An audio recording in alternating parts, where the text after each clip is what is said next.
Shiny object syndrome. What is it? Have you fallen for it? And what can you do about it? Stay with me till the end to find out what you can do to avoid shiny object syndrome plague. Have you ever felt like you constantly jump from one thing to the next, hoping that this will finally be the thing that's going to finally work for you? But instead, you just end up feeling overwhelmed, frustrated, depressed, and disappointed because you feel like a loser, like a failure, because you feel like nothing you do is working, because you feel like no matter what you do, you're not getting any closer to your goals. Yeah, that was me for the past couple years. Let's talk about shiny object syndrome, SOS. So, what is it? Why is it a trap? And how to break free from it? It's basically when you're constantly chasing after new opportunities without sticking for one thing long enough to see results. Very simple, right? But we all fall into it, or at least I did for a very long time. So it's sort of like starting 10 different things without actually finishing any of them. It's like starting to clean your house. You start working on your bedroom, you start organizing it, and then you realize, oh no, I have to clean the bathroom. And then before you finish the bathroom, you remember, oh, I have a lot of dishes, so I gotta clean the sink first. Oh, I have to cook. Get the point. This is very common, especially for those of us who are trying to make money online or who want to start something new in our life. I'm Christy, a stay at home mom, and a couple years ago, I decided to start looking for ways to make money. We needed the extra income, but I also homeschool my daughter, so I didn't want to go out there and find a job and leave my daughter 8, 10 hours a day, 5 days a week, or whatever. So I started looking online. I was Googling how to make money online or from home. And then Google led me to YouTube.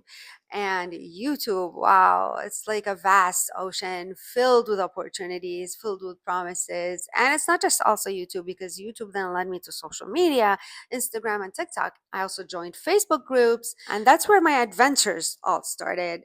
I started off by doing Amazon KDP. I felt it would be really interesting to create coloring books and activity books for children, fun. And I felt that, oh, Amazon will get the clients for me and I don't have to worry about traffic. Little did I know, it turned out to be a lot of work, which I learned to do. After getting into it, I realized that if you don't market your books, you're not getting anywhere. Nobody's going to buy your books except for your family and maybe a friend or two, maybe. I didn't have the budget to start paying for ads for Amazon, and I knew nothing about social media at the time. So, needless to say, I created, I think, 3 books. My daughter helped out because she learned how to work with Canva as well. And that was it. It's not, I gave up because I felt like it was too much work, and it's not really necessarily rewarding, and it's a lot of detailed work, so it wasn't for me. And then I got into print on demand. I heard of POD. Oh, very interesting. Wow, it allows me to be creative. I took a course about that, and then I did some free training after the course, or that was before the course actually. But guess what? I realized that print on demand is highly saturated and competitive. And if you're not a graphic designer or an artist by nature, super original, all that stuff, or if you don't hire help, then it's very hard to make it. And there's all the complications of people returning your products and shipping fees. And again, I decided that wasn't for me. I moved on after spending a couple months on that, maybe 3, 4 months, I don't recall. Then I bought a YouTube course, tried faceless YouTube channels. I've discussed this in one of my other videos a couple weeks ago. That didn't go well. Obviously, I was a complete beginner. I knew nothing about content creation, editing, or anything like that. That was abandoned as well. But there's a long story behind this one. It wasn't totally my fault.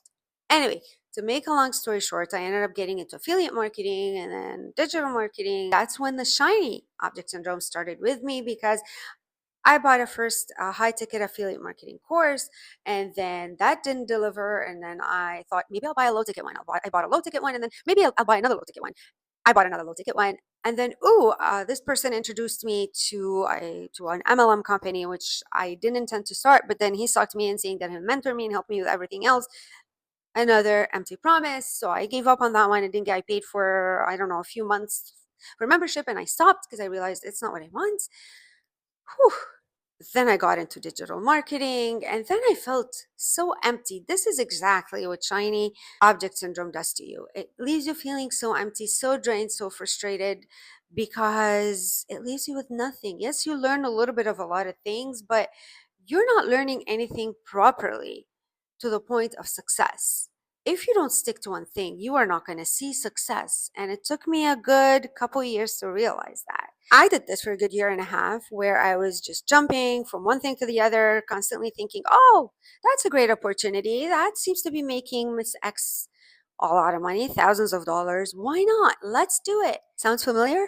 Have you gone through that? Or are you currently going through it?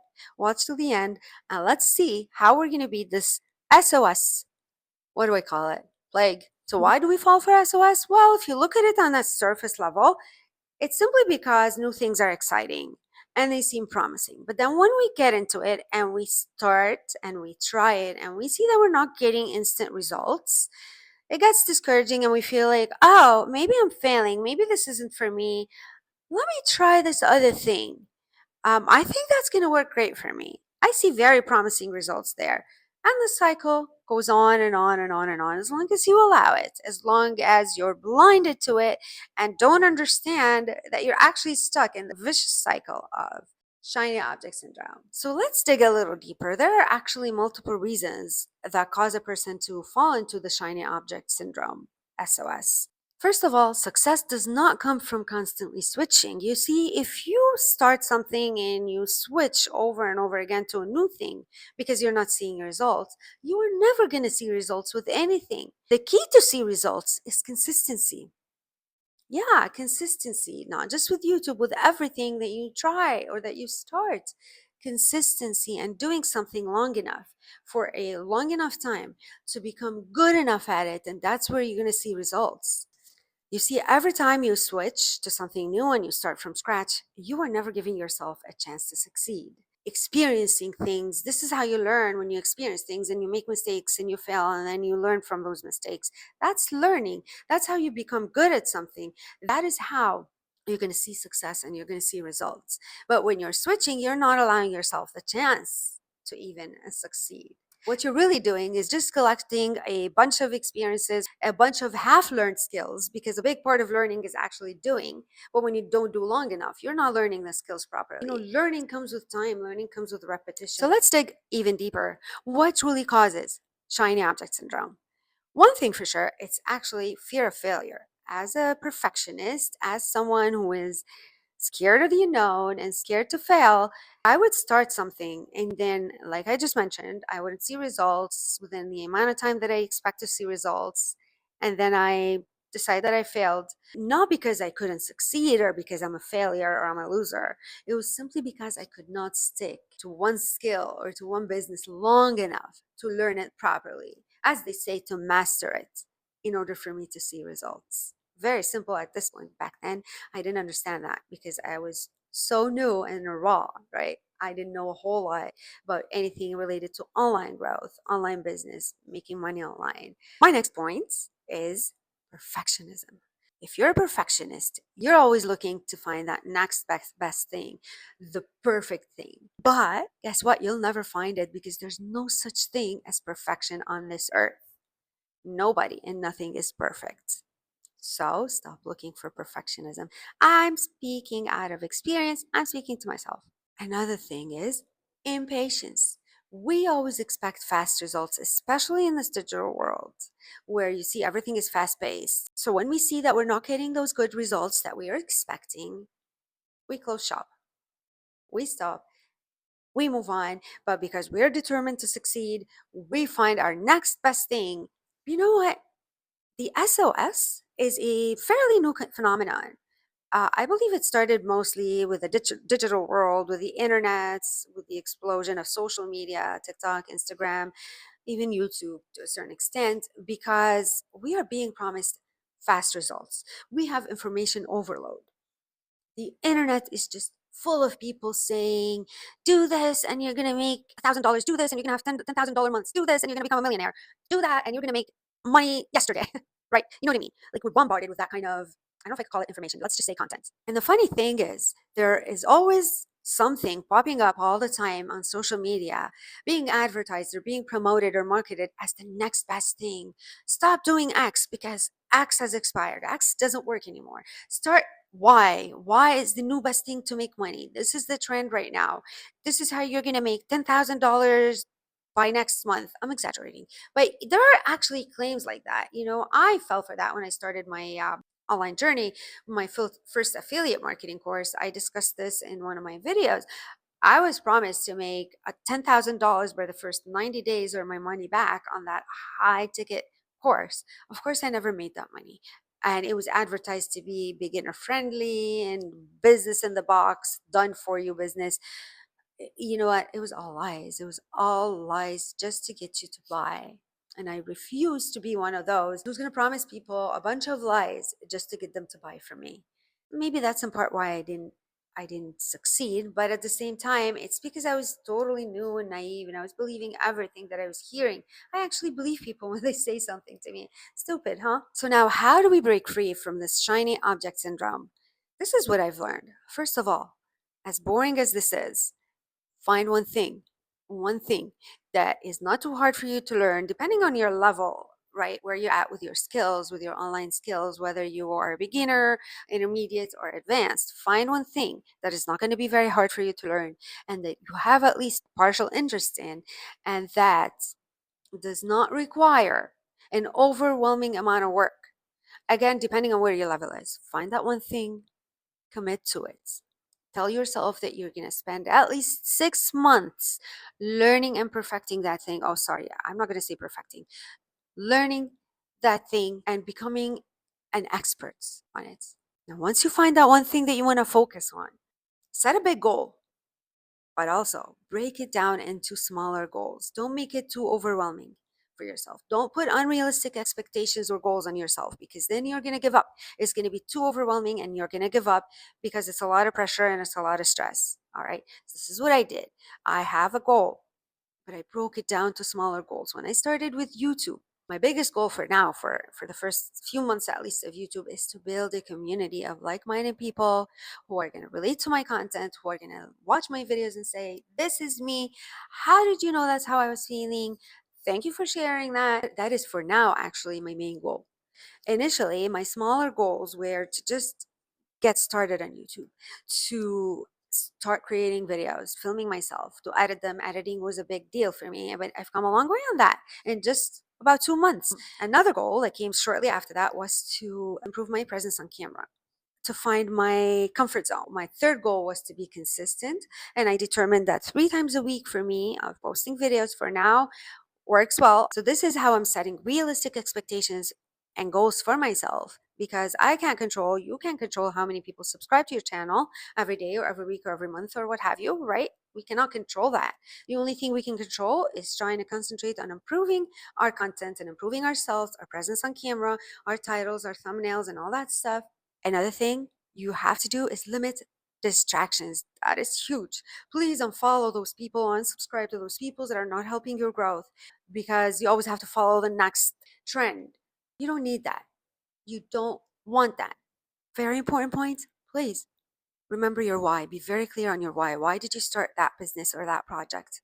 I started YouTube because, yes, eventually I want to make money, but also because I want to help women who are ready to invest in themselves, who are ready to improve themselves, who are ready to work on themselves, to rediscover or reinvent themselves. Women who are sick and tired of being sick and tired and who are sick and tired of feeling like it's too late for them or like losers because all they do is just be a housewife or a mother. And please, to me, motherhood is sacred. I'm not at all insulting that or downplaying that. But at some point, you have to rise up again and rediscover yourself. If I can help one woman feel empowered to start something new, maybe start YouTube, you won't see the benefits until you do it.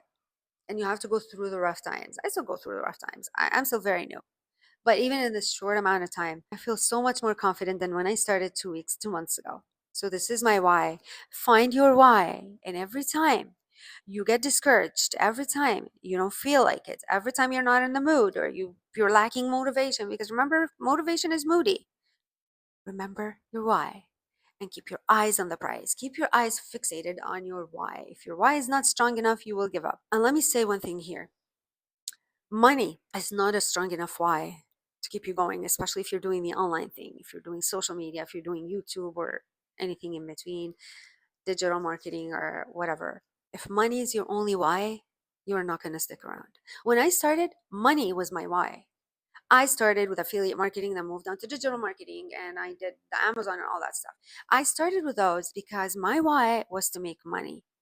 And there's nothing wrong with that. We all need money. But if that's your only why, you are not going to succeed. I guarantee you. You cannot be chasing the money when you first start off, especially if you're a beginner and you start from scratch. You have to find your why. Beyond that, you have to find a stronger reason. It takes a lot of dedication and consistency, and you have to work for free for a long time before you start making money, unless you have a big budget where you can invest in a big time coach or a mentor who is going to actually hold your hand and walk you through the process. That will save you a lot of time, but that requires money. And if your why is money, it means you're lacking money, so you don't have that money to invest in a coach or a mentor. Find a bigger reason. The money will come when the money will come. So if you're not willing to invest the time and the skills and maybe even some money, I invested honestly thousands of dollars trying to learn online things, digital marketing, affiliate marketing. I invested thousands of dollars on those. This is what made me the person who I am today. I still have a long way to go. I am still learning. Learning never stops. You have to keep investing in yourself to keep up with this ever changing world. So, if you're someone who thinks that you're going to learn one or two things and then that's it, after that, you get to sit back and start making money, you're tremendously misled. Last but not least, make sure to track your progress, not perfection. You'll never get perfection, right? But track your progress, see where your weaknesses are, improve on those, celebrate every single win because no win is too small to celebrate. This is what's going to keep you going.